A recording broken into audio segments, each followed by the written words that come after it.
Shoulder bridge.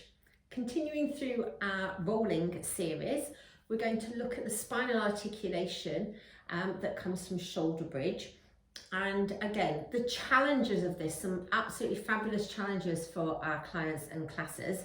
Strengthen hip extensors. So remember, hip extensors include those glutes, and their helper muscle, their synergist, is hamstrings. So brilliant. People need that help, helping things like the power of walking, helping improve our gait, so getting those hip extensors fired up.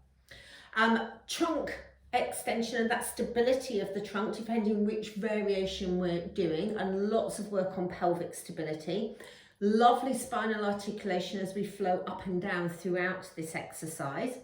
Improvements in shoulder stability is one of our aims, because we have to learn to balance some of the load into that area so that they're drawn down and back.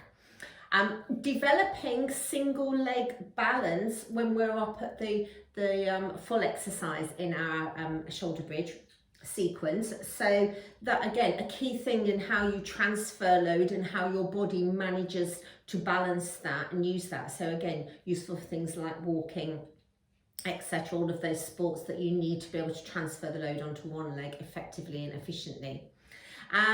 So let's start off with a sequence as ever. We're going to start with our mobility sequence, and the first part of it is a spine curl. So from this position in supine, our setup position, open toes, open heels, we're going to start by imprinting the lumbar spine, bracing through the abdominals and drawing the shoulder blades down and back. As we exhale, we start to curl the back away from the mat, bone by bone, piece by piece. Our precision markers here are what the pelvis is doing, that it's not rocking, that it's square to the ceiling. Lovely breath in, and as we exhale, we're going to massage the spine down. Again, that rolling action, flowing and fluid, one vertebra at a time, whilst keeping the shoulder girdle engaged. So our other freely moving area in a lot of our exercises, shoulders, is one of our precision markers again. So we're just going to flow through this exercise. Now, another precision marker here for you is your knees, and making sure that we've not got one knee that's rocking and rolling around. So maintaining that lovely, perfect alignment, checking that the neck is lengthened and is not squished. So if people habitually have a cushion or a pad underneath their head to help with their alignment, now is the time to take that away to allow the neck to articulate. So keeping drawing under. You can have the palms to the sky to help with that shoulder blade connection, or you can have the hands like a blade and really encourage that activation by pressing down through the back of the arms. So we would utilise this to help learn that spinal articulation and start to strengthen up through the extensor chain.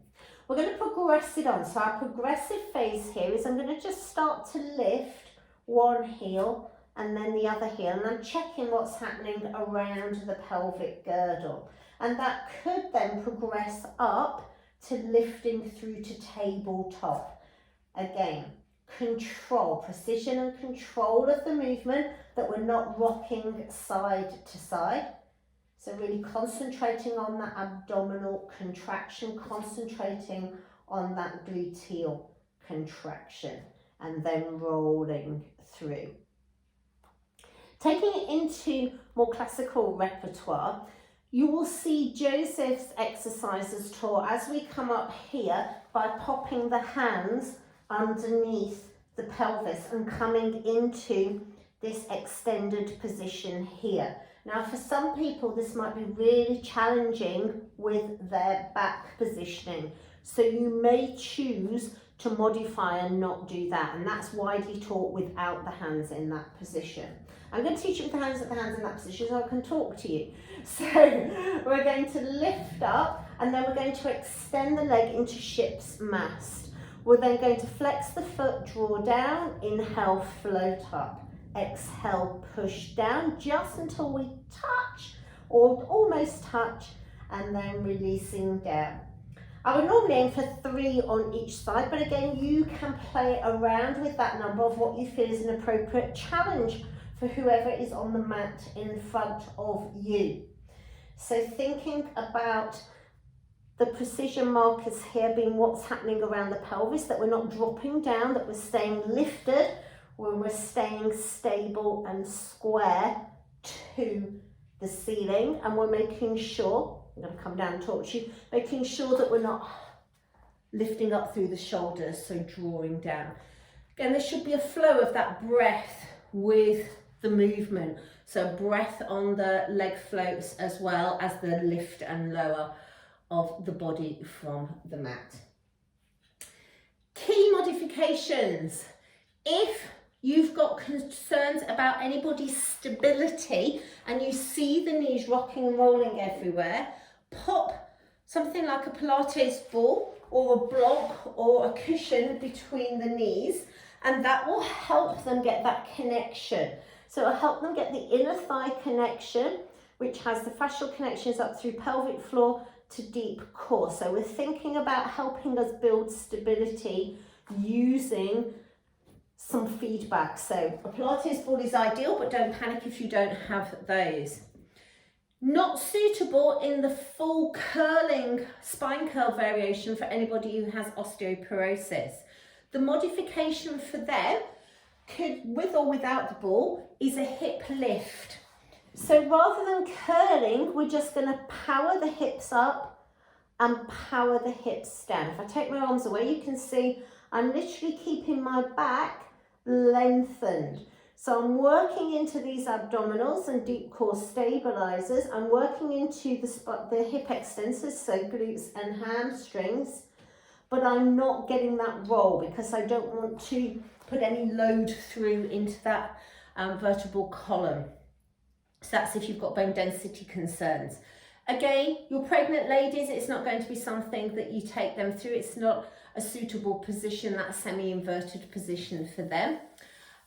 So again, if you've got the rest of the class doing that, they might just stay down on the mat and do some ball squeezes in a semi-supine position instead, so we can activate inner thighs and glutes with that squeeze under. A really useful exercise, one of the things I always call a bread and butter exercise. So something that can help a lot of people, because a lot of people struggle because of being sedentary with having weak glutes.